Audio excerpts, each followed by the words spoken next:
All right, you are not going to believe this. Lego and Pokemon are getting together. This is one of those things where the internet just exploded when the news dropped. It's huge, and it's not just another one of those little licensed sets. This is major. This is major. The news just dropped today, March 18th, 2025. Yeah.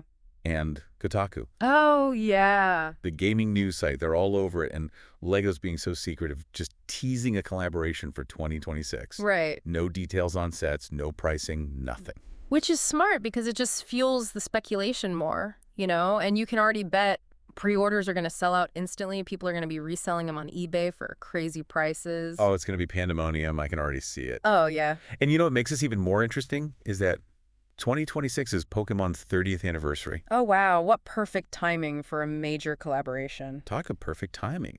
Absolutely. I mean, this is classic Lego, too. They've been killing it with these nostalgic brand mashups lately. Star Wars, Mario, even a Lego Game Boy on the way. Oh, I saw that. It's like they know exactly what buttons to push for us millennials. Oh, they know. They know. Who grew up with this stuff. They know. Yeah. Speaking of which, remember Mega Bloks? Ah, Mega Bloks. They had the Pokemon building toy license for years. Until now, it seems. And if social media is anything to go by, a lot of people are not sad to see them go. There's a definite good riddance kind of feeling out there. Yeah. But why is that? I mean, Mega Bloks made, perfectly functional Pokemon sets.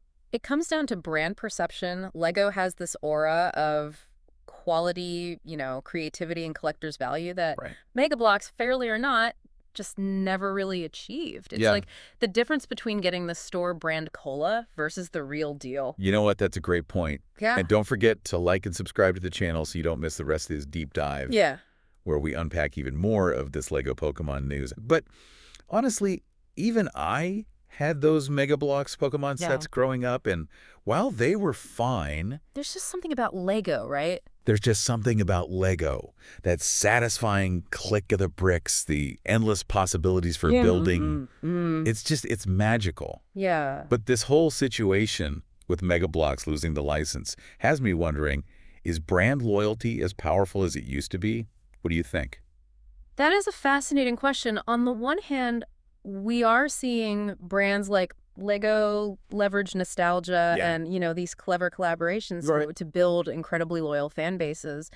But on the other hand, consumers today, especially younger generations, they're much more discerning, I think. Yeah. They're not just blindly following brand names anymore. Right. They're looking for authenticity, value, and a connection with the brands that they support. It's not just about the logo on the thing anymore. Exactly. But what the brand represents and how it aligns with their values. Exactly. And that's a good thing. Yeah. It forces companies to be more innovative, more transparent, and more responsive to their customers' needs. It makes you wonder if Mega Bloks could have held on to the Pokemon license if they had just played their cards a little differently. Perhaps. Maybe they could have focused on creating more unique and innovative sets or tapping into that nostalgia factor like Lego does so well. Yeah, imagine a Mega Bloks set based on the original Pokemon Red and Blue games with 8-bit style blocks and characters. Oh, that would have been cool. That could have been really cool. Yeah, it's interesting to think about the different paths they could have taken.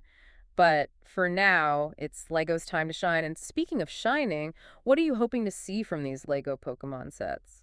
Well, obviously I'm expecting the classics, Pikachu, Charizard, all the fan favorites. But what I'd really love to see is some love for the lesser-known Pokemon. Okay.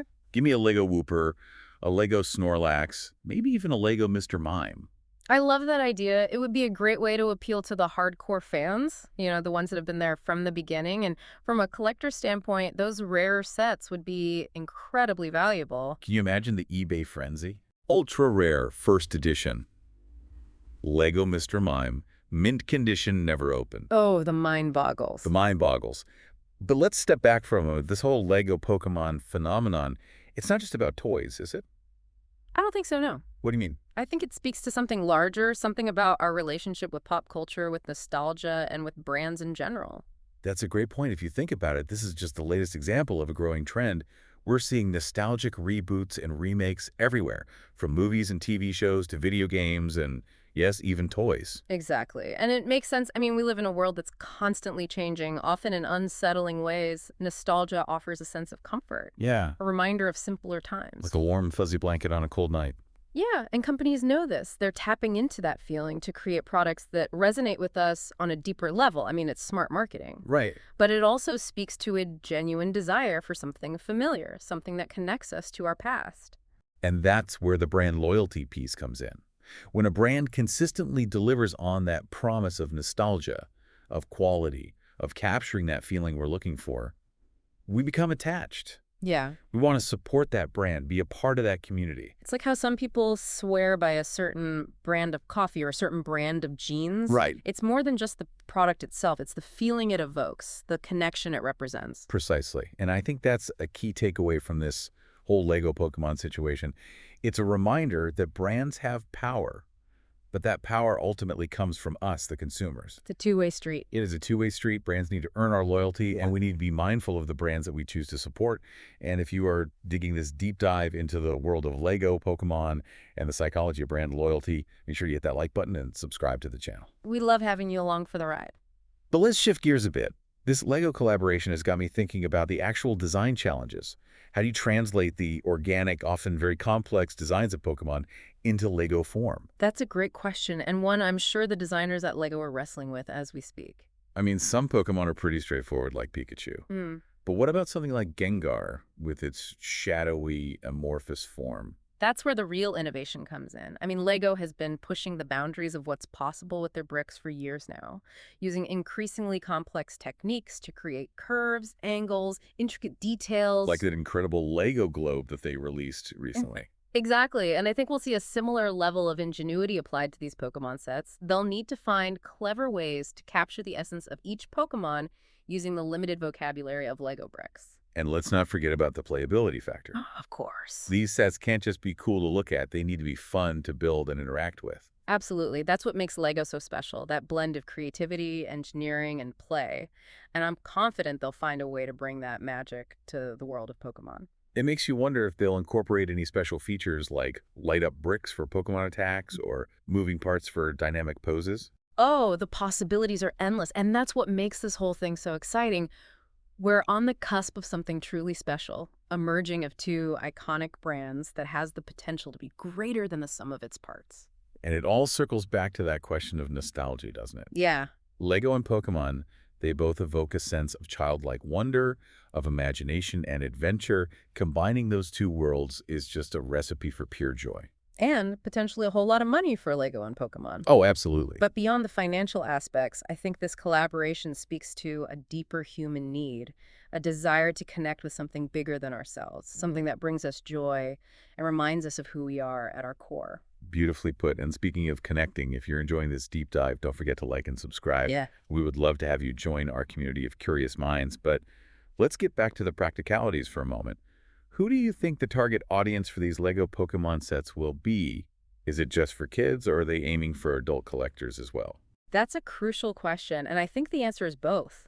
LEGO has become increasingly savvy at appealing to a multi-generational audience. You see adults buying those massive Star Wars and Technic sets all the time. Exactly. They've tapped into this idea that LEGO isn't just for kids anymore. It's a hobby, a form of self-expression even, an investment. And with Pokemon's enduring popularity, they've got a built-in audience of adults who grew up with the franchise. Precisely. So I think we can expect to see a range of LEGO Pokemon sets, from smaller, more affordable options for kids to larger, more complex sets aimed at collectors. It'll be interesting to see how they balance those two markets, because too much focus on one could alienate the other. Absolutely. It's a delicate dance, but LEGO has a proven track record of navigating those sorts of challenges. Well, we'll certainly be keeping a close eye on this as more information is revealed. It's shaping up to be one of the biggest toy releases in years. And we can't wait to deep dive into it with you. Okay, but let's think about this from LEGO's perspective for a sec. What's fascinating here is that this Pokemon collaboration could be a game changer for them. Totally. It gives them access to a whole new market, a whole new generation of fans. We've talked about the nostalgia factor for millennials who grew up with Pokemon, but think about the kids who are into Pokemon right now. It's like a gateway drug to the world of LEGO. Ah, I like that analogy. But seriously, the potential here is huge. And for Pokemon, it's a chance to further solidify their status as a pop culture icon. Absolutely. Partnering with a brand like LEGO adds a level of legitimacy and prestige. It says, we've arrived. We're a cultural force to be reckoned with. And let's not forget the financial implications. This collaboration is going to be a cash cow for both companies. Can you imagine the licensing deals, the merchandise, the marketing campaigns? It's going to be a whirlwind of Pokemon Lego goodness, that's for sure. And it's going to be fascinating to see how it all plays out. Will it live up to the hype? Will it brace sales records? Will it be a scalper's paradise? Only time will tell. We'll certainly be here to cover it every step of the way. And we want to hear from you. What are your predictions for this Lego Pokemon collaboration? Hit us up on social media and let us know. We always love hearing from our listeners, and if you haven't already, be sure to like and subscribe so you don't miss out on future deep dives. We're constantly exploring the most fascinating corners of the world, and we want you to come along for the ride. This has been an amazing deep dive. Until next time, keep on exploring, stay curious, and remember, gotta catch 'em all in Lego form.